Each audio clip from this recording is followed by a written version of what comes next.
Hi, I'm Jenny. Today I'm answering the question, what is shadow work? Your shadow is a part of your unconscious self that you basically don't like or think is negative or you have hidden away. So this kind of, when we look at the spiritual way of looking at the brain and the consciousness and the mind, you have the ego, which is kind of like the overprotective parent that's formed in childhood. And so it has a very dualistic black or white mentality. And the ego at some point thought parts of you were bad or shameful or negative and decided those parts were just going to ignore, hide away, pretend like they don't exist, and anytime they pop up, feel immense shame for them. And so this kind of idea of a shadow really comes from Carl Jung, who was a psychologist, but much more than that. This is before we really, in the Western world, really separated, had a really strong separation between science and spirituality. So he really had a more spiritualistic view of psychology, and so he is quoted by a lot of spiritual people and used in a lot of spiritual work his idea of the shadow, right? So the shadow is the part of you that you have ignored or tried to pretend doesn't exist, your negative qualities. It could be positive traits even that you just don't like, or it could be if you were raised as as a male, and these could have been feminine qualities that you ignored or were ashamed of, and so you stuffed them away. It could be things like you felt greedy. You were told that you were greedy as a child. You ate too much, and so you have hidden that part of you away, and that's part of why maybe in this life you have, in this time as an adult, you have a hard time accepting things or have a hard time with moderation. It's, there's all these kind of deep, kind of underlying ego issues that when we're on a spiritual path, that's what we work on, right? I think the whole point of a spiritual path is to heal yourself so that you can work through a lot of the issues in this life and beyond, heal yourself, heal your ancestors, heal the future generation, and evolve, and either don't come back. That's the ultimate hope and a spiritual path, right? Is that we heal everything and we release all the karma and we leave the wheel of samsara, the wheel of coming back, and we ascend and we move on. And so, spirituality is work. And so what is shadow work? Shadow work is being in touch with your whole self through however you decide to do that. It could be through therapy, could be through journaling, it could be through meditation, but it is not denying any part of yourself. It doesn't mean acting on the parts of yourself. If you have some really traits that would lead to doing something illegal or doing something horrible, obviously we don't do those things, right? But this is you at least acknowledging that you have them and not hating yourself or shaming yourself or feeling bad for the thoughts or the feelings. Thoughts and feelings come and go. Some people, don't allow them to be recognized immediately, or like that's an intrusive thought, which people do have serious issues with intrusive thoughts, and I'm not making light of that. But when we really dive into the spiritual aspect of healing ourselves and working on shadow work, you're looking at everything. And it's not for the faint of heart, right? It's hard work because you're delving deep into the depths of your psyche, of things that were buried for a reason, of trauma that in childhood or before that you ignored or buried because it was too painful to work through. It is probably I think the hardest part of spirituality. Do I think it's necessary? Yes. Is it for everyone at this time? No. You'll know when you're ready to face these demons, right? That's what another term for is shadow work, facing the demons, cleaning out your closet, right? It's those kinds of ideas. And some people, may have very little shadow work to do because they just haven't buried things. Other people have a lifetime to do. It's just kind of everybody's on their own path. And so shadow work is the idea of embracing the self fully without judgment, which is the hardest part.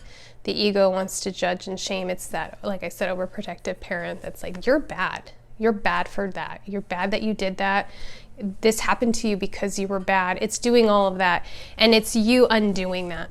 The years of trauma, the years of knots, the years of tying it up, the years of, reinforcing this negativity and this negative self-talk, it's you undoing it.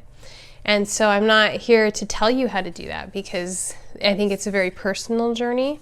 And I think that it's something we do our entire lives. I really do believe that healing is a spiral. And you start on the spiritual path and you're on the outside, almost like a labyrinth of the spiral, and you heal. And then you heal that one aspect of yourself. Let's say it's a lack of confidence, right? So you heal it at one point kind of on the surface level by maybe getting a good haircut and losing a little weight or something, and then it's suddenly you just feel like a little more confident. That's like a surface level healing. Then you spirals back, comes back again. And there is something like really that was more deep-seated to you not having confidence, had to do with the way your parents talked to you or belittled you and how you started to really internalize that negative self-talk. And then you work through that with maybe a therapist and journaling, and you really like heal that. But then something else happens years down the line, spiraling back, and you're back to like realizing like, oh, this is all because of a lack of confidence, and you kind of start to heal it again at another level. That's all like shadow work. It's also, some people refer to, on the spiritual path, you hit a dark night of a soul. That's what that is. It's like you hit maybe a deep depression, or your anxiety's through the roof when for like a year you have been maintaining it through meditation and doing all these really great tools. Suddenly none of that stuff's working anymore. It's because some kind of shadow has popped up and you have to face it, and that's the only way forward is to go through it and face it, right? So it's kind of like there's a goddess that I wanted to talk about. There's different goddesses, and they're usually goddesses, for not usually gods, in all kinds of pantheons. But Kali Ma, she's this big, beautiful blue or black woman with fangs and a necklace of skulls, and she's usually shown dancing on dead people, and she is responsible for like killing Shiva's ego. She is this intense being, and what she represents is shadow, like facing that shadow and destroying it, because she's Kali the destroyer. And so we have spirituality, and people, in the spiritual path, it's a lot of like love and light and positive vibes and rainbows and unicorns and blah, blah, blah. But in reality, like a truly spiritual path is dark. It's like facing all the darkness inside of you, taking a flashlight into the cave of your heart and shining it in there and saying like, okay, what's left? And you think you've cleaned it all out, and something is scurrying from the corner in the cave, and you're like, oh, okay, come here, little ego, come here, little ego shadow. I know that you are working together and you're, bringing me back down. Let's figure out what you're doing. Let's undo it. Let's observe it. Let's move past it. Let's heal it. Let's lean through into it. So shadow work is really the leaning into yourself fully and completely. It's no bypassing. It's no like, if I just meditate, it'll go away. No, you're going to dig deep. You're going to put on your sad music. You're going to journal. You're going to cry. You're going to let it out. And that's the only way through it. So shadow work is the depths, the darkness, the shadow, pulling that all out, laying it on the table and facing it, letting go of the shame, telling the ego to be quiet, and healing it one by one. And it's something, like I said, that's necessary, I think, on a spiritual path. And is it horribly hard? Of course. Yes, it is. Is it worth it? Yes, it is. I started on my shadow work path in my early 20s, and I didn't really know what I was getting myself into, but I was like, I think I need to do this. And it was a really hard year. But after that year of doing all that healing, I met my soulmate, my husband, and we've been together ever since. And I think I had to ready myself. That was like a cleansing I had to go through. And then I have done shadow work more and more. And I now am at the point in my life, in my spiritual path, where I'm like, this is ego, shadow combo. What are they hitting me with? Like, I can recognize when the depression or the anxiety is that stuff popping up, and not just be like sideswiped by it. Like, why am I so depressed all of a sudden? You know?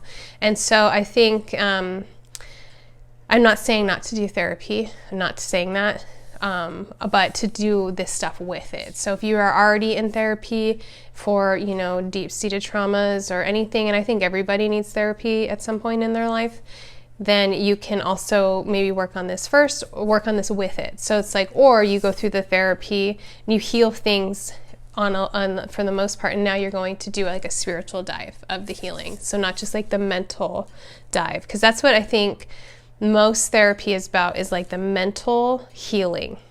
You know, healing the mind to recognize when the mind is acting up, right? To be like, I'm not my thoughts. That's the mental part of therapy. We heal on a mental level, and a lot of times on an emotional level. Shadow work is the next step of healing on the spiritual level. So I hope this is a good explanation for you. If you have questions, thoughts, concerns, please let me know below. As always, I appreciate a like and a subscribe.